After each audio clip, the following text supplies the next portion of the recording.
You've narrowed it down to two printers that make about the same quality parts, and that's exactly why you're stuck. So here's the one split that actually decides it. The X1-Carbon is engineered so you never have to open it.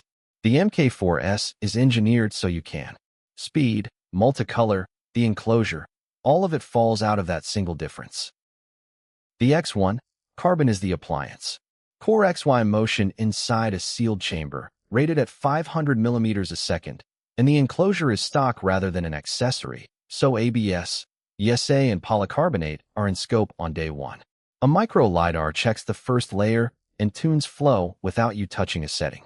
A camera watches for failures mid-print. Add the AMS and you get 4 spools, shinable to 16. Now the honest cost, because it's structural.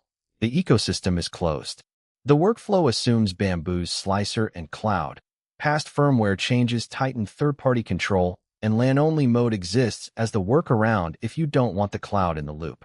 Repairs route through Bambu parts. Multicolor purges filament, too. On a 4-color print, that purge tower can rival the model itself. The MK4S is the opposite bed, and it's not a lesser one. A bed slinger with a high-flow neck extruder and load cell probing under the first layer, made in Prague, open-source firmware and hardware, and Prusa slicer runs locally with no account attached. The documentation is the actual product here. Numbered repair guides with photos, published part numbers, support that answers. Build volume is 250 by 210 by 220, close enough to the Bambu that neither machine is what limits you. And the upgrade path is real. For Malawi and Kwacha's owners moved up with a kit instead of a new printer. The costs, plainly, the moving bed caps usable speed, so on typical benchmark models the X1-Carbon finishes first. No enclosure comes standard.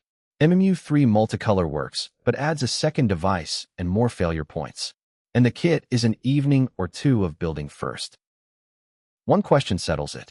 Want the fastest, least managed path from file to finished part, and you'll live inside one company's ecosystem to get it? X1-Carbon. Want a printer you can open, repair, and upgrade for the next 5 years, trading some speed and the stock enclosure?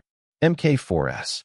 And if you mostly print PLA and PETG with no enclosure requirement, skip both. A mid-range machine makes identical parts. Both are linked below with the full written comparison. Check current pricing and configuration first, because kit versus assembled and AMS versus MMU3 move the real number more than the sticker does.